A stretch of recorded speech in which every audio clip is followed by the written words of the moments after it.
Welcome back, everyone, to the Taco Show. So, today we are discussing different ways to hedge yourself against bear markets and how to deal with them. So, the main issue with bear markets is everyone wants to predict a bear market, but no one wants a bear market. So, at the moment, for example, we're in a big bull market, but you wouldn't know that by reading sorts of subs and Facebooks and all those sorts of social medias. But the first strategy is to simply sell your stocks and load up on cash.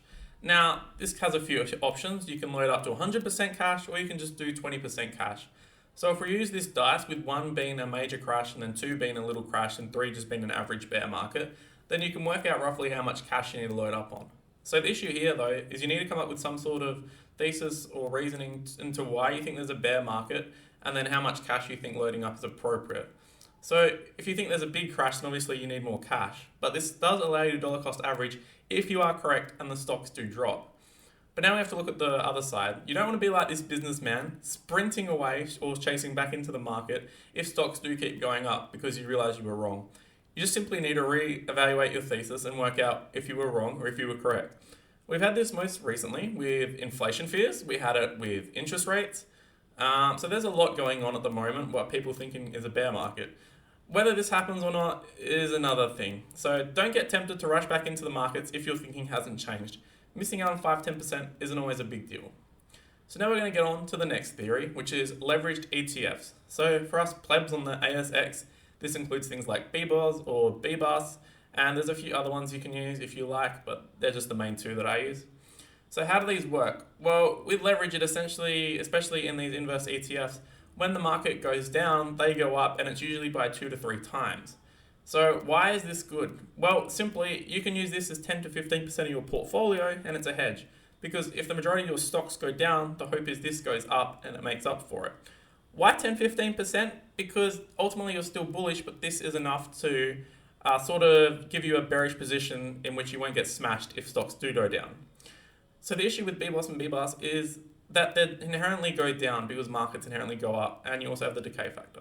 So it's not good. Now, let's think, if you are correct, what happens?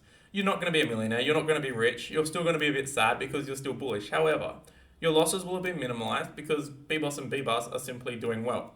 So overall, it's a good strategy if you want to try it, but it's only recommended for short periods. So if you think there's going to be a sudden crash, or you think there's sudden reason, so for the inflation fears, for example, you could have used that for a couple of weeks.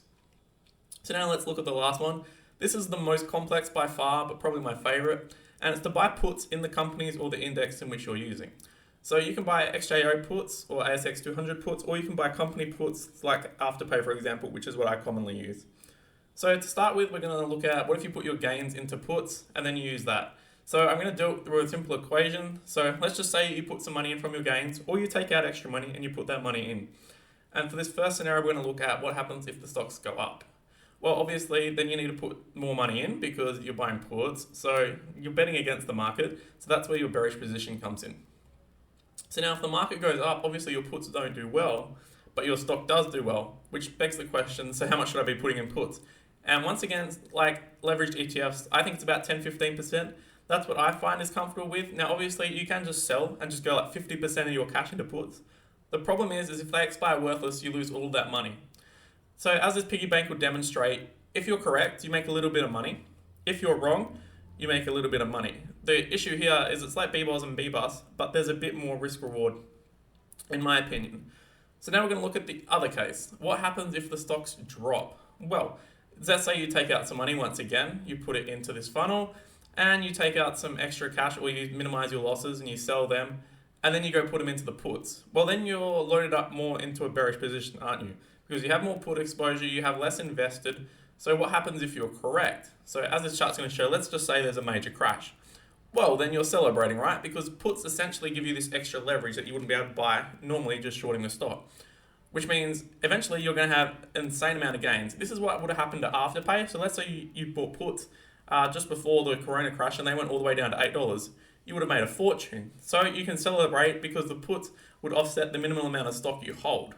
But the issue here, once again, is if you're wrong, the puts expire worthless, you lose all your money, and you need to rely on the gains you currently have to make you the money.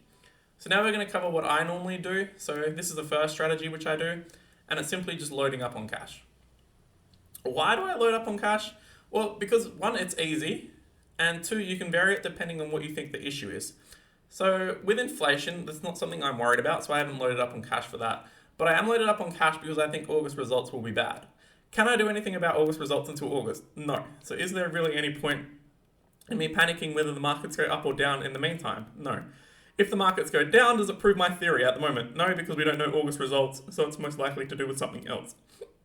Pardon me. So option 2 is you load up on cash, but you do a minimal amount. So the first one, as I looked at, was 20 to 50%.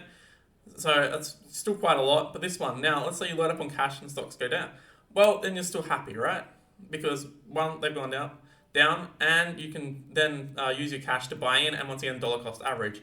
So what's an example where this has happened? I've done this with Afterpay. So in 2019, I traded Afterpay non-stop. Every time it went down like 5-10%, I bought in. Every time it went up 5-10%, sell out.